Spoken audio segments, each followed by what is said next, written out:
Hola, en este video quiero compartirles una mirada distinta sobre uno de los cuentos que, aunque fue escrito en el siglo XIX y haya pasado muchísimo tiempo, sigue siendo increíblemente actual. El matadero de Esteban Echeverría. Analizaremos cómo hay historias que solo parecen ficción hasta que las leemos con total atención, como es el caso de este cuento, que se convirtió en una metáfora de la política argentina. Y es que Echeverría no pudo publicarlo en vida, porque vivía bajo el régimen de Rosas, una dictadura que censuraba todo aquello que no encajara con su discurso, el cual deja claro que cuando no se puede hablar directamente, escribir se vuelve una forma de pelear, y es exactamente lo que hizo este autor. A primera vista, este relato parece una simple historia sangrienta, ya que es un cuento que narra una escena ambientada en un matadero de Buenos Aires, Argentina, durante un periodo de fuertes lluvias que provoca la escasez de carne, por lo que el hambre se apoderaba de la ciudad. Es por eso que se autoriza la matanza de animales, incluso durante la Cuaresma, algo que normalmente estaba prohibido. La historia comienza describiendo el caos y la brutalidad con la que se matan los animales, un ambiente sucio, violento y lleno de sangre. Los carniceros y los niños del lugar disfrutan de lo que hacen, muestran una actitud cruel y de burla. En medio de todo eso, aparece un joven que llama la atención por su aspecto elegante y su actitud seria.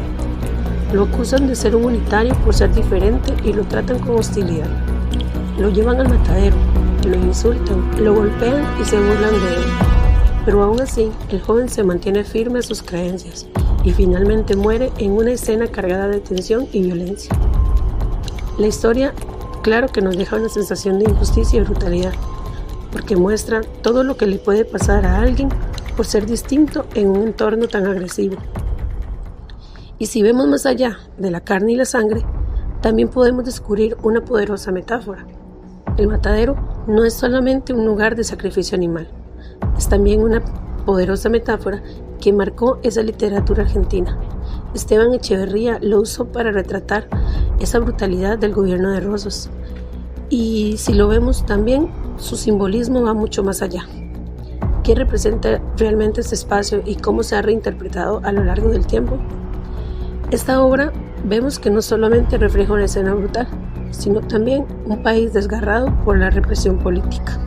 Acá vemos cómo Juan Manuel Rosas no solamente fue un gobernador, fue el hombre que concentró la suma del poder público, convirtiendo su mandato en una dictadura disfrazada de orden. Utilizó la temida mazorca, su policía secreta, para sembrar el terror. La censura se volvió ley y el silencio una forma de protección.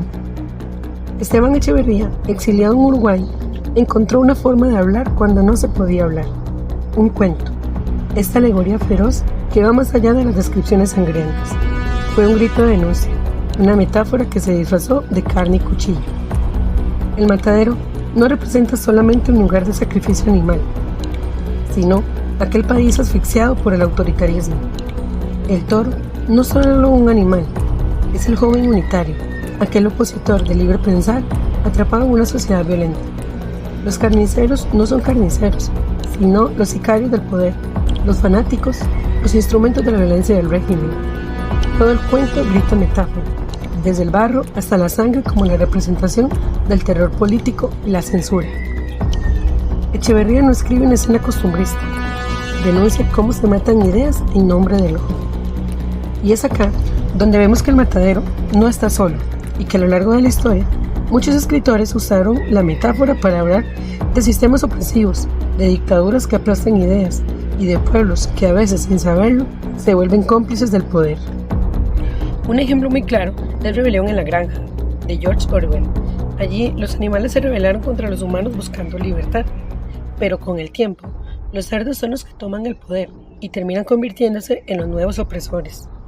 Acá Orwell habla del totalitarismo soviético y nos enseña que cuando el poder se concentra, la revolución puede transformarse en tiranía y que, al igual que en el matadero, los animales representan tanto víctimas como verdugos y que el verdadero enemigo ya no está afuera, sino dentro del propio sistema. Otro caso impactante es La fiesta del chivo, de Mario Vargas Llosa.